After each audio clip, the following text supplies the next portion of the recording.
Well, welcome back to the Communication Mastery Podcast with me, Mark Burlinson. This is where we unleash the power of understanding to build bridges and not boxes, because we really understand that communication is where teamwork grows. And all of us need communication in our daily lives, especially in the small business world. So my hope today is to give you some keys that you can apply straight away in your setting. And we want to talk today about nonverbal communication, where no words are needed for things to be communicated. It's very interesting to me that communication is so much more than just what you say. And when we talk about nonverbal communication, there's a number of different areas I want to focus in on, four in total, four key elements of nonverbal communication. And the first is my body language, or your body language, the body language that we unwittingly convey messages with as we communicate. You can convey confidence, or you can convey openness, you can convey defensiveness just by your body language. And that really impacts the effect of your interaction with whoever it is you're speaking with. Maybe it's a customer or a client. Maybe this is a sales conversation. Maybe you're networking with others and you're looking for fresh introductions.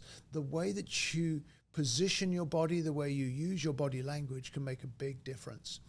So for example, if you're in a business meeting and your hand's on the side of your head like this, then that's going to say something very different than if you're paying attention and leaning in to speak to the person that you're reacting to or interacting with. Or maybe you're at a networking event, but you've got your arms folded like this. Well, nobody's going to come up and chat with you when you've got that defensive kind of posture. You need an open posture to be able to successfully network with others. Or if you're giving feedback maybe to an employee or even feedback to your manager, or your boss, if you've got your hands on your hips, it's not going to come across as well as if you've got a more open posture with your body. So that body language really does make a difference. And so practice positive body language, open arms, your head level rather than dipped. Maybe leaning in for intensity or leaning it back a little for invitation. Those kinds of things can align your body language with the verbal cues and with your verbal message. Practice the positivity of body language to underscore what it is that you want to say. Second area of nonverbal communication would be facial expressions, because we all have many facial expressions, don't we? And your facial expressions can make a huge difference. I know with some of my clients, I've really had to help them to change their default facial expression.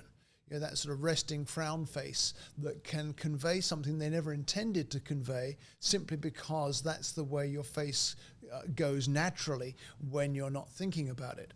And so you can train yourself to develop a kind of smile as you talk. And it really makes a difference, not just to your facial expression, but also to your tone of voice. And you can convey emotion very easily with facial expression. That can reinforce or it can contradict what it is you're saying. And again, it's important to think through how your facial expression is going to add to the words that you're saying and the message you want to convey. If you want to see the power of facial expression, I think, although I could try and demonstrate it for you here, one of the things I would recommend would be Google Steve Jobs. I think it was 2005, the Stanford commencement speech that Steve Jobs gave back in the early 2000s. It's a masterpiece of facial expression in communication. And for yourself, maybe practice in front of a mirror. Or maybe practice with a friend. Ask people around you who know you well to give you feedback on your facial expression. Get feedback from your colleagues, from different interactions, and also become aware of your expressions, your facial expressions, by watching yourself, maybe on video in an interaction, or maybe just, as I said, in front of the mirror.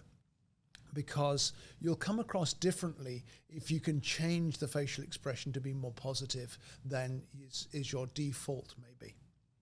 The third area, and this is difficult to convey in a one-on-one like this, but eye contact is very important for the effectiveness of your communication. Again, if you don't have the right level of eye contact, it can really diminish how well your message lands with whoever you're speaking with. And I think one of the most important things with eye contact is you can build trust, you can build rapport by making the right level of eye contact with the person that you're interacting with. You need steady eye contact, especially in a business relationship, in order that you can convey confidence, but also attentiveness. If you're constantly looking away, then the person you're interacting with is always going to assume that you're not being attentive to what they're saying or to what you need to say to them. But you do need brief breaks in eye contact to break the intensity a little. Otherwise, you come across as too strong if you're not careful. Let me give you an example of that. In casual conversation, eye contact is very different than in business interactions. So when you're having a casual conversation, then eye contact really conveys familiarity. It conveys comfort with the person you're chatting with.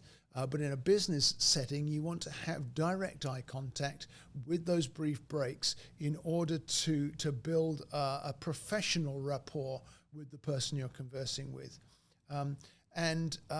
The commonality between those two settings, the casual and the business, is the conveying of interest. So again, what you do with your eyebrows, what you do with your smile, along with that eye contact, can really make a difference. You can convey interest very easily if you give your thought to it.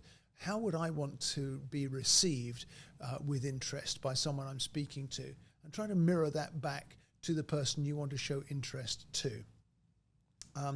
Also, understanding can come through with your eye contact, because if you're maintaining appropriate eye contact without making others feel uncomfortable, then you can watch for their reactions and you can modify your facial expressions, you can modify the words you use in order to convey that you have understood and to create a deeper connection. If the person that you're talking with looks away more than usual, then that can indicate a level of discomfort, and you can adapt to that. You could reduce the directness of your eye contact with them. Or in remote meetings, because we do a lot of remote meetings these days, don't we, with Zoom or Teams, those kinds of tools, then there's the opposite challenge, because very often the screen and the camera are not aligned, and so it looks like you're looking away all the time. And so if you're watching the screen and it takes your eyes away from the camera, then that's going to create a disconnection. So consider focusing actively on the camera when you're speaking to the person that you're in the meeting with, and then only observe others, maybe with your peripheral vision. Or you can get cameras now that can actually be placed in the center of the screen, right over the picture of the people you're interacting with, so you're making more direct eye contact. That makes a huge difference in how effective remote conversations can be. So that's 3 out of 4 of our keys to body language and nonverbal communication. The 4th one is scientifically called proxemics. That really means personal space. And different people have different levels of tolerance for personal space. It's a very powerful effect on your communication because of the comfort level of the persons or people that you're interacting with. And it also has a big impact on the perception of your professionalism in business interactions especially. So there's a public distance zone that's about 5 to 10 feet between people, and that can be very valuable for things like presentations or where you're standing up to address a group. But professional meetings usually work best in the social distance zone, which is between 2 and 4 feet. Maybe just a little more, but basically between 2 and 4 feet apart is the social distance zone.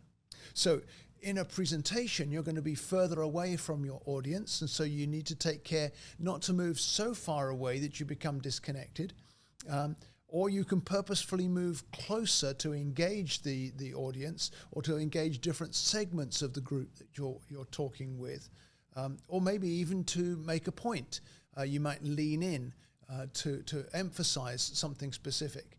But if you're doing a presentation, be careful to avoid kind of just pacing back and forward, because that can be very distracting. In a business meeting, you can adapt the body orientation within that 2 to 4 foot social distance zone, because if you have like a 90-degree angle to the person you're speaking with, or you have more of an adjacent body posture, then that can really help with collaboration. It can really help with forming a deeper connection with someone. Whereas if you're in a negotiation or a formal discussion, it's much better to be face-to-face or across the table. You can adjust that to suit the need of the communication.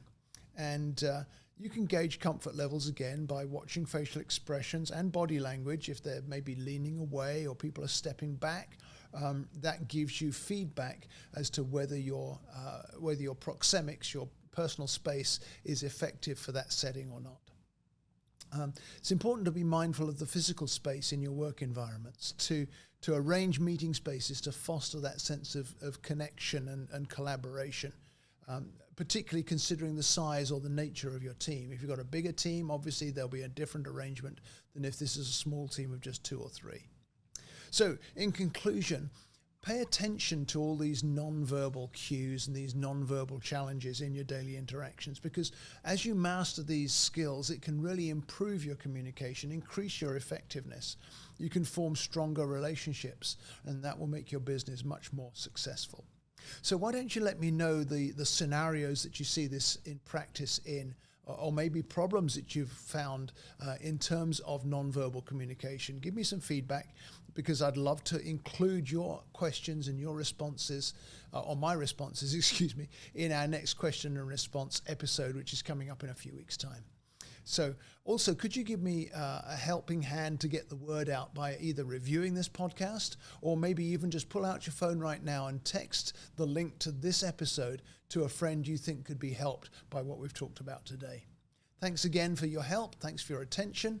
I just trust that your personal space and your eye contact and your body language will be refined in future communication to your benefit. We'll see you back here next week.